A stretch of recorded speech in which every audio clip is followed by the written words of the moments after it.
Hi friends, welcome to my channel. నేను ఈరోజు వచ్చేసరికి ఎలాంటి మసాలాలు వేయకుండా చిన్నపిల్లలు కూడా ఈజీగా తినగలిగే చిక్కుడుకాయ కర్రీ అనేది చూపిస్తున్నాను. ఇది ఆల్మోస్ట్ 2 ఇయర్స్ 1.5 ఇయర్స్ పాపల నుంచి మీరు పెట్టుకోవచ్చు.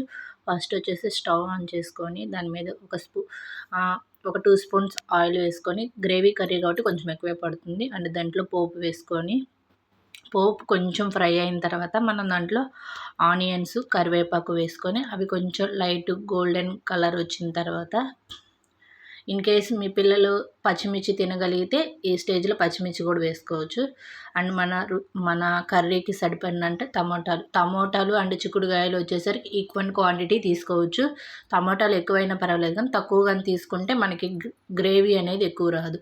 టమోటాలు కొంచెం మెత్తబట్టడం కోసం కొంచెం దాంట్లో ఉప్పు అనేది వేసి ఒకసారి కలబెట్టి, మనం స్టవ్ అనేది సిమ్లో పెట్టి పైన మూత అనేది పెట్టామనుకో, మనకి ఆ చిన్న మంట పెట్టడం వల్ల అడుగు అనేది మాడిపోదు. అండ్ ముక్కలు వచ్చేసరికి బాగా మెత్తగా తయారవుతాయి. మనం మధ్యలో ఒకసారి చూసుకుంటూ ఉండాలి. తీసి మన గరిటెతోనే గట్టిగా స్మాష్ చేసుకోవచ్చు. అలా స్మాష్ చేసుకుంటే మనకనేది కర్రీ అనేది ముక్కలుగా కాకుండా టమోటాలు అనేది స్మాష్ అయ్యి బాగా గ్రేవీ అనేది బాగుంటుంది, చిక్కగా ఉంటుంది గ్రేవీ. ఈ స్టేజ్లో పసుపు, ఇన్ కేస్ పెద్దవాళ్ళు తినే పని అయితే ఈ స్టేజ్లోనే కారం కూడా వేసుకోవచ్చు. కారం వేసుకొని కొంచెం పచ్చి స్మెల్ పోయిన తర్వాత, ఆ రా స్మెల్ అనేది పోయిన తర్వాత దీంట్లో మనం చిక్కుడుకాయలు వేసుకోవాలి. చిక్కుడుకాయలు వేసుకొని ఆ చిక్కుడుకాయలను కూడా ఒక 1 మినిట్ ఆర్ 2 మినిట్స్ కొంచెం ఫ్రై చేసుకుంటే మనకి మనం వేసిన ఉప్పు అండ్ పసుపు అదనేది కొంచెం ఈ చిక్కుడుకాయలకు అనేది కొంచెం పట్టి కొంచెం ఫ్రై అవుతుంది. కొంచెం పచ్చి వాసన అనేది ఏం లేకుండా ఉంటుంది.